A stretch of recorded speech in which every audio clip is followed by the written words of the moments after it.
ইরানের সঙ্গে যুক্তরাষ্ট্র ও ইসরায়েলের চলমান সংঘাত গড়িয়েছে দ্বিতীয় সপ্তাহে। ফেব্রুয়ারির শেষ দিকে শুরু হওয়া এই সংঘাতে ক্ষেপণাস্ত্র ও ড্রোন হামলার মাধ্যমে একাধিক পাল্টাপাল্টি আঘাতের ঘটনা ঘটেছে। ফলে চলমান যুদ্ধে কোন পক্ষ কতটা শক্তিশালী তা নিয়ে চলছে তুমুল আলোচনা। বিকাশ পেমেন্টে 10,000 টাকার বেশি অফার, শপিং চলছে তো।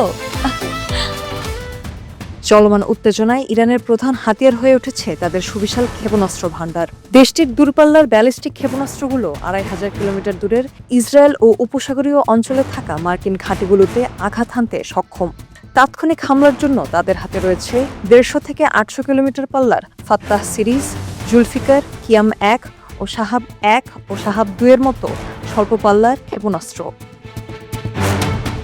এছাড়াও রয়েছে 1,500 থেকে 2,000 কিলোমিটার দূরে প্রতিশোধ নিতে সক্ষম মাঝারি পাল্লার ক্ষেপণাস্ত্র, যেমন শাহাব 3, এমাদ, ঘাদর 1, খোররাম শাহ, সেজিল, খেইবার শেকান ও হজ কাশেম, যা দিয়ে কাতার, বাহরাইন, কুয়েত, সৌদি আরব ও আরব আমিরাতের মার্কিন স্থাপনা ও ইসরায়েলে হামলা চালানো সম্ভব।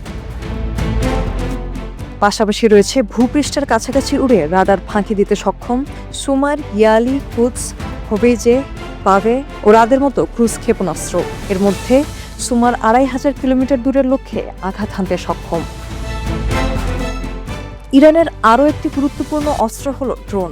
ধীরগতির হলেও দামে সস্তা এবং একেবারে অনেকগুলো উৎক্ষেপণ করা যায়। একমুখে আক্রমণাত্মক আঘাত হেনে আকাশ প্রতিরক্ষা ব্যবস্থার সক্ষমতা দুর্বল করার ক্ষেত্রে এই ড্রোন শক্তিশালী ভূমিকা রাখে।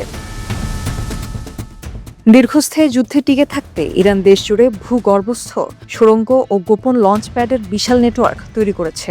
সঙ্গে ফাত্তাহ সিরিজের মতো উচ্চগতির হাইপারসনিক প্রযুক্তি রয়েছে বলে দাবি করেছে তেহরান।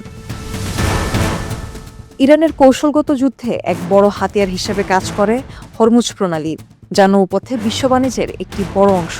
এক্ষেত্রে ক্ষেপণাস্ত্র, জলজ মাইন, ইরানের উপসাগর ও হরমুজ প্রণালীতে হামলার সক্ষমতা রয়েছে।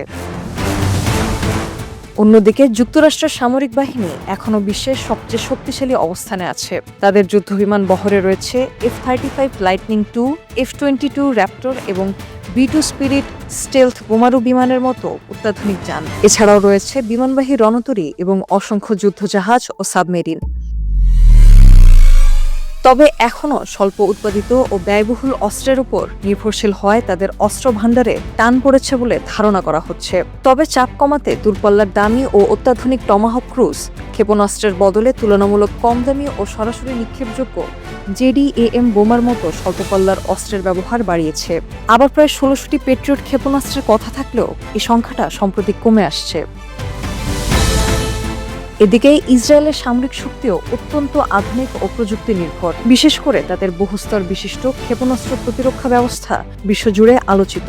আয়রন ডোম স্বল্প পাল্লার রকেট প্রতিহত করে, ডেভিড স্লিং মাঝারি পাল্লার হুমকি মোকাবেলা করে এবং অ্যারো ব্যবস্থা দীর্ঘপাল্লার ব্যালিস্টিক ক্ষেপণাস্ত্র ধ্বংস করতে সক্ষম। এই প্রযুক্তিগত সক্ষমতা ও গোয়েন্দা নেটওয়ার্কের কারণে ইসরায়েল আকাশ প্রতিরক্ষা ব্যবস্থায় বিশ্বের অন্যতম উন্নত অবস্থানে রয়েছে।